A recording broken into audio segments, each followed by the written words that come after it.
The first difficulty was to convince them to leave their homes and stores and their possessions.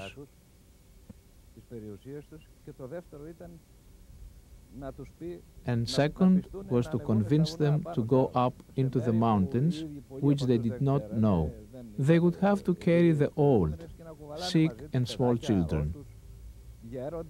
Finally, the rabbi convinced them, and most of the Jews of Volos went up into the mountains.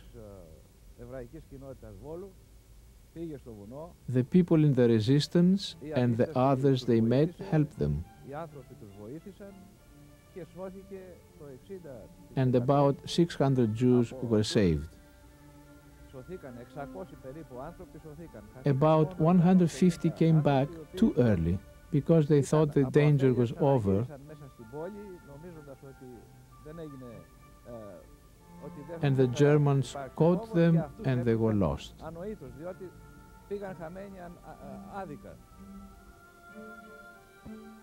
In those very difficult days, it was essential for escaping Jews to have Christian friends. The Magrizo family in Larissa had such a friend in the small farming village of Amygdalia, 10 miles from their home.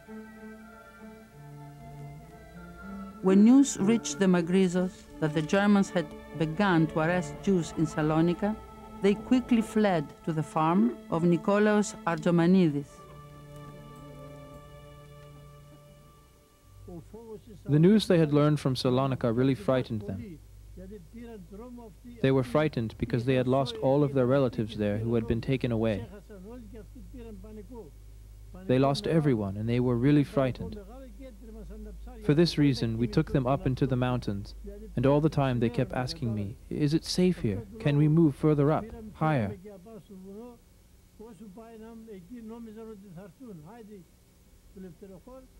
That's why we took them to a small village high in the mountains.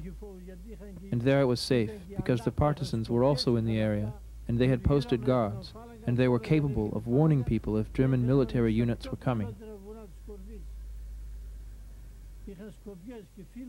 There were close to 200 Jews living there, living in an old monastery.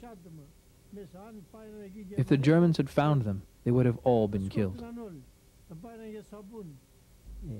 My name is Leon Magrizos. Everything that Mr. Artsomanides said is exactly the truth about this period of time.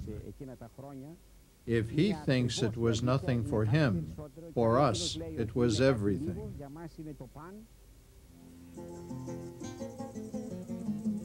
The Greek resistance, which had developed into partisan units after the German occupation, had different political loyalties and within each a variety of functions.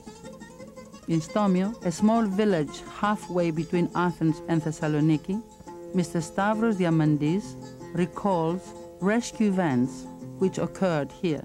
The Jews came here because they were being chased by the Germans. They left Volos so that they wouldn't be captured. They came here to hide in the mountains. That's why they came here, to be saved. There were 4 families, about 21 people, young and old people, and small children. They stayed 11 months in the village. These are the houses in which we put the Jewish families. There were 8 people in one and 2 in the second. And they stayed there. All of the village helped them and loved them. Only one person came out and said, "What are they doing here?" And I said, "They're my people, and I'm protecting them." And after that, all of the village showed them care and love. We helped them because they were like us. We helped because they had small children, old men.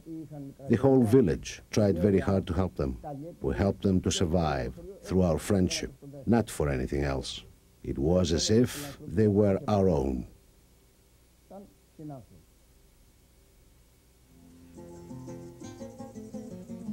Thessaloniki, or Salonika, as it was known until early this century, had been home to a vibrant Jewish community, mostly descendants of Spanish Jews exiled from Spain at the time of the Inquisition in 1492.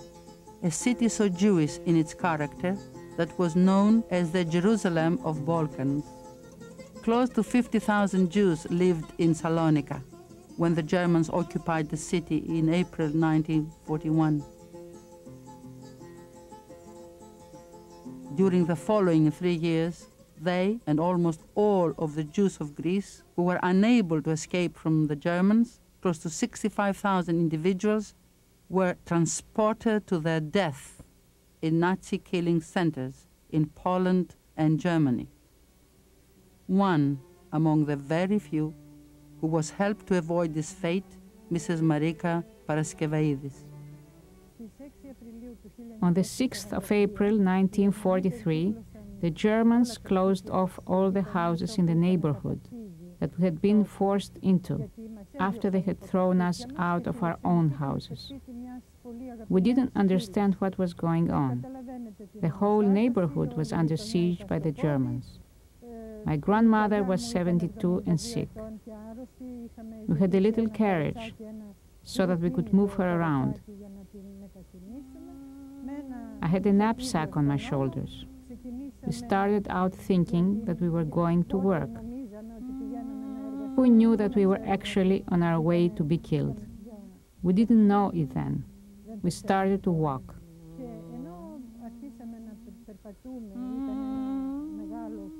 We were in a large crowd of hundreds of people, and we walked up to Konstantinidis station.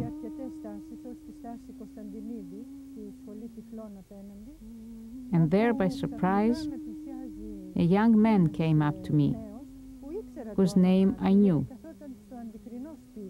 because he lived at a nearby house. It was Dimitris Zanas.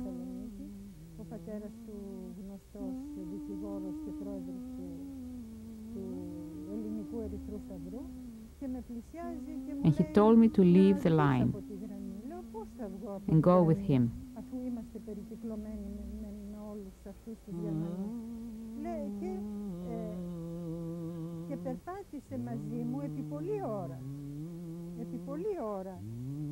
I told my mother, and my mother, without turning her head, spoke with my father and told him the story.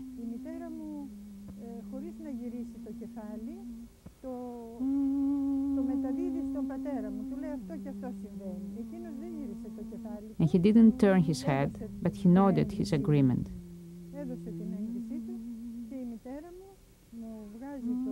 And my mother removed the knapsack from my shoulders, and that was as if she gave birth to me for the second time. It was the second time I was born.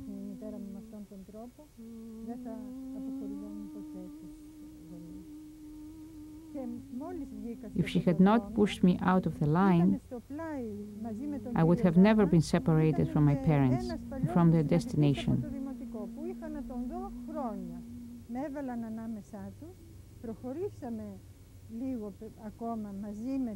And then we reversed our direction and we walked to freedom.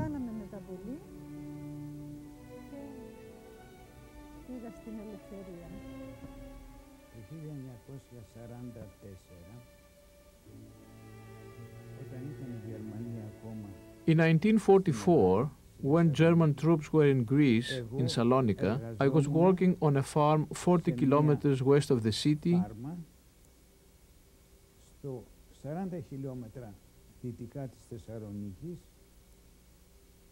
near a town called Adendro.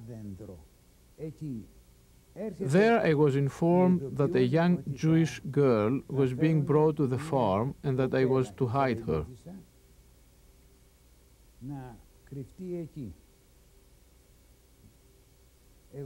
I was thinking, how could a girl from her household, how is she going to live here, in the mud, in this kind of crude place? But I said, if the Germans are chasing someone, you cannot say no.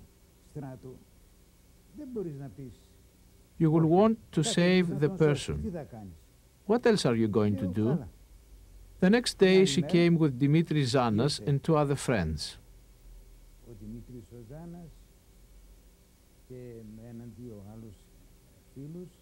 I greeted her.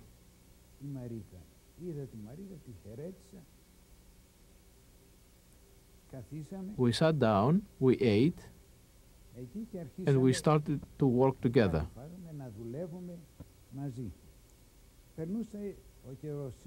Time passed slowly. We brought other workers from the village to work on the farm.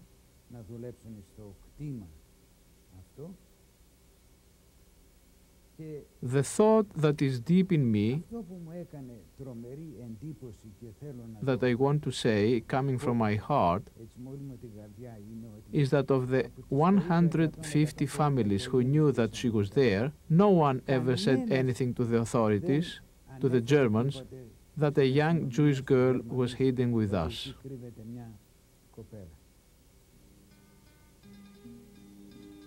Marika and Stavros successfully evaded the Germans and shortly after the war were married. Theirs was a happy story, and theirs was an extremely unique experience. Almost all of Salonika's Jews perished in the Holocaust. Today, in the total Greek population of 10 million, there may be 5,000 Jews, most living in Athens, and perhaps 1,200 in Thessaloniki. In other communities, as in Veria, the reconstruction of synagogues and all Jewish neighborhoods is underway as tourist attractions and to serve as a reminder of the city's earlier Jewish experience. The Israeli government in 1953 established Yad Vashem in Jerusalem as the central memorial to the victims of the Holocaust. Within this sacred site is the Garden of the Righteous, which honors non-Jewish citizens of other nations, whose selfless courage enabled some European Jews to escape. Here, among those who have so far been recognized, are close to 200 Greek nationals, a few of whom we are now privileged to know and honor as righteous among the nations.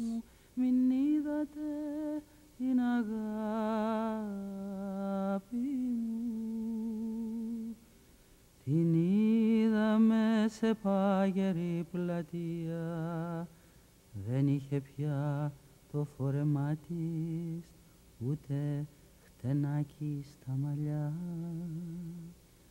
Τι ωραία